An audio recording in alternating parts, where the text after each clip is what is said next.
Guys, so today we are trying out a new product. Finally, I've been wanting to do this, the Brake Buster from P&S. It's been kind of all over the internet lately, and a lot of guys are foaming their wheels and doing all kinds of crazy stuff.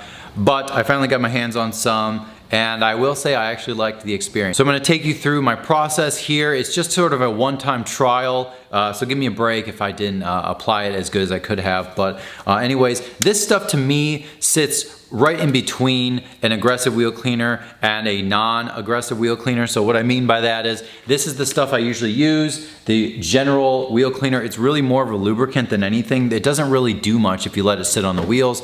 And then the aggressive end of the spectrum, you have the heavy duty wheel cleaner, which will lift the iron contaminants. That's the stuff that turns purple, and some of them are acidic and stuff like that. I don't use any of those, but I have used the ones that lift the iron. You know, I like to use those maybe every few months or something like that, just to keep the wheels in really good shape. So what's also interesting about this stuff is it has a rust inhibitor. So really the point of that is to prevent the rotors from rusting. A lot of you guys know when you're blasting your wheels with water, you come back 5 minutes later or something like that, they're all rusted over, and as soon as you drive and you hit the brakes, the rust goes all over the wheel and it's all ruined and the day sucks. So that's at least how my day usually goes when that happens. And there's a lot of different products that are out there to help prevent that, but I've never really found them to work that well, to be honest with you, so I just don't do that. I just go back and forward with my brakes, and my neighbors think I'm really weird. But anyways, this stuff has a rust inhibitor, so we're gonna look at that as well. So my very first trial of this stuff was just spraying it literally on the wheel like as is. The wheels had been driven for several weeks now, and I also had the tires mounted recently, so it had the nasties,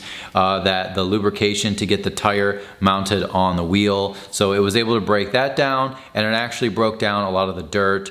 The only dirt that it didn't break down was where I wasn't able to get the pressure washer to get into like the barrel of the wheel. So in my mind, you still have to use some elbow grease when cleaning your wheels. There's literally very few products out there that you can just spray on and blow off or rinse off very vigorously with a pressure washer. And if it does work that well, I'd be a little concerned as to what it's made of. I used this stuff straight up and it worked really well. I like the way it worked, and it actually worked really well on the tires.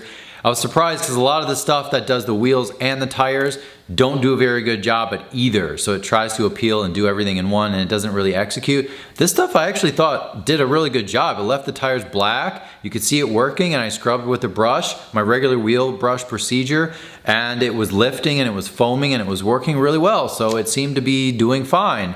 I actually used it on all 4 tires. The other wheel that I used it on, I actually had blown off the wheel beforehand with water. I have my wheels coated with Geon Rim, so usually if I blow it off with a pressure washer, a lot of the dirt will fly off.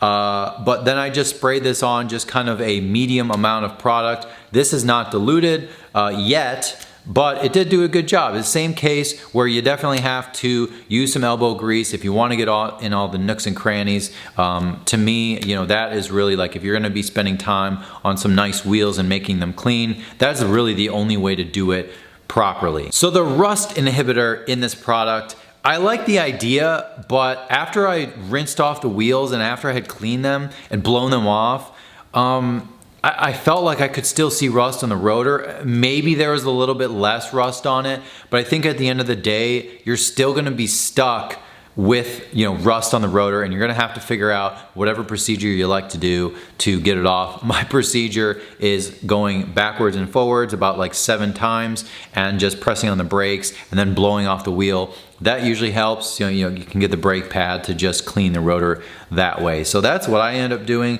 So it is nice, you know, the hat of the rotor seemed maybe a little bit more clean and rust free than it was before, but you know, it wasn't significant. It was maybe noticeable since I read the bottle and that's what it said, but I wouldn't say going into this that you should anticipate not seeing any rust on your rotors. Also keep in mind that I did rinse them really thoroughly, so I rinsed away probably a lot of the product. Brake Buster prepares tires for dressing and deposits a thin layer of corrosion inhibitors to protect the wheel from future corrosion. So that is great, you know, good for you, you know, that you have the corrosion inhibitors on your wheel, but there's still rust. So I actually had cleaned all 4 wheels and tires of my M3 with this stuff, and I actually really liked it. I would say you definitely should dilute it. unless you have some very, very, very dirty wheels and tires. And at that point, I would just use an aggressive wheel cleaner, you know, a heavy duty wheel cleaner that's gonna lift all the iron anyways if you're gonna be doing that much work.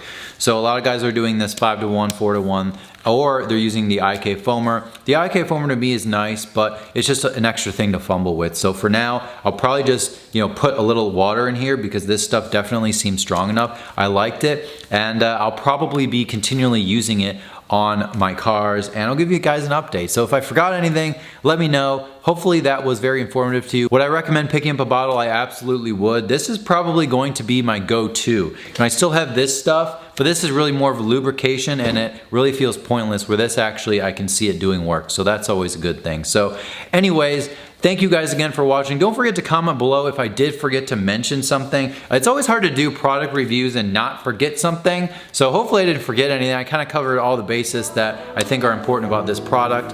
Thank you again for watching, supporting the channel, and I'll see you guys next time.